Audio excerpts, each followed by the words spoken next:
Сәлеметсіздер ме, құрметті ата-аналар. Сіздермен Қаратал ауданы Жылбұлақ орта мектебінің педагог-психологы Диханбаева Гүлжан Төртбайқызы. Ел боламын десең бесігіңді түзе демекші, бала тәрбиесі ата-ана үшін күрделі де жауапты міндет.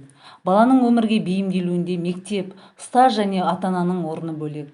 Тәрбиелік жарасымдылық мектеп пен ата-ана, әлеуметтік орта бірлесіп жұмыс істеген жағдайда ғана үйлесімділік табады.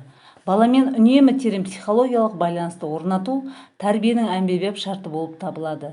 Олай дейтініміз, ел тарихында алғаш рет жарияланған төтенше жағдайға байланысты еліміздің әрбір оқу орындарында уақытша ұйымдастырылған қашықтықтан оқыту қазіргі таңда өз жұмысын бастауда. Осы орайда ата-ана мен бала арасында тығыз байланыс пен жағымды қарым-қатынастың маңызы зор. Ендеше сіздерге психологиялық кеңестер ұсынамын. Ең алдымен өзіңіз және балаңыз үшін үйреншікті күн тәртібін, ұйқы және ояну уақыты, сабақтың басталу уақыты, ұзақтығы, үзілістер, тағы да басқа күн тәртібін сақтағаныңыз дұрыс. Күн тәртібіне кенеттен болған өзгерістер баланың бейімделу мүмкіндіктерінің айтарлықтай өзгеруіне әсер етуі және шамадан тыс шиеленіскен стресске әкелуі мүмкін. Екіншіден, баланың ата-аналары мен туыстары болып жатқан жағдайға сабырлы, адекватты және сыни көзқараспен қарауға тырысуы керек. Баланың эмоционалды жағдайы ересек адамның ата-анасының, туыстарының жағдайына тікелей байланысты. Басқа елдердің ата-аналарының тәжірибесі көрсеткендей, оқшаулау режиміне бейімделуге біраз уақыт кетеді және бұл қалыпты процесс. Үшіншіден, балаларды қашықтықтан оқытуды ұйымдастыру бойынша мектептен алатын ұсыныстарды түсінуге тырысыңыз. Тек мектеп әкімшілігі және сынып жетекшіден ғана алатын ресми ақпаратқа назар аударыңыз. Бұл процесті ұйымдастыруға мектепке де уақыт керек. Қазіргі уақытта ата-аналарға да, мұғалімдерге де қашықтықтан оқытуға көмектесетін бірқатар ресурстар бар. Білім-ленд, күнделік, дарын, балапан телеарнасы және тағы басқа ресурстар. Олар білім беру бағдарламаларының мазмұнына байланысты болғандықтан, көптеген ата-аналар бұл платформаларды қазірдің өзінде қолданады. Төртіншіден, егер ата-аналар олардың кейбіреулерін баласымен меңгеруге тырысса, оқушылардың ата-аналары мен туыстары қашықтықтан оқытудың тартымдылығын арттыра алады. Мысалы, сіз балаңызға сұрақтар қойып, пікір таласқа қатыса аласыз. Содан кейін сабақ қызықты, танымдық ойын сабаққа айналады. Бала үшін бұл мотивацияны жоғарылату мүмкіндігі. Ол ата-аналар үшін балаларын жақсырақ білу және түсіну мүмкіндіктері. Бесіншіден, үйде болуға мәжбүр болған кезде, сіз және сіздің балаңызға жақын әлеуметтік ортада телефон арқылы байланысты бөлу өте маңызды.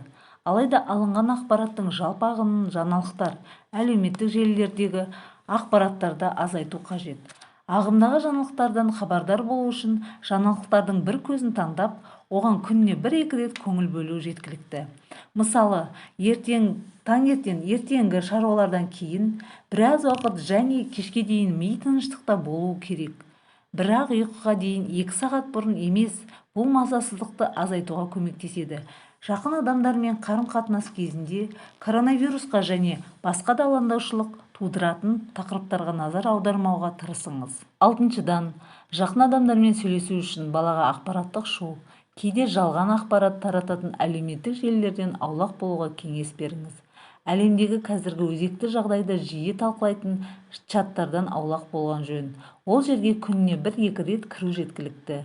Жедел хабар алмаушылардағы кез келген чатты үнсіз режимге қоюға болады және ол жерге қажет болған жағдайда ғана кіруге болады. Жетіншіден, баланың өз бетінше белсенді өмір сүру кезеңдерін үнемі оның көңілін көтерудің және шұғылдандырудың қажеті жоқ және ұзақ уақытқа кейінге қалдырған ересектермен бірлескен істерді қарастыру қажет. Үйде болудың басты идеясы жаза емес, жаңа дағдыларды игеру, білім алу үшін және жаңа қызықты істермен айналысудың көзі болып табылады. Сегізіншіден, үйде отырып, бала сыныптастарымен, достарымен қоңыраулар, ВК, топтық чат қарым-қатынасын жалғастыра алады. Ата-аналар виртуальды конкурстарды өткізу идеяларын және басқа да жағымды белсенділікті ұсына алады. Жасөспірімдердің өздерін қызықтыратын тақырыпта, мысалы, спорт, музыка, фильмдер, тамақ әзірлеу немесе жеке блогтарын жүргізуді бастауды ұсынуға болады.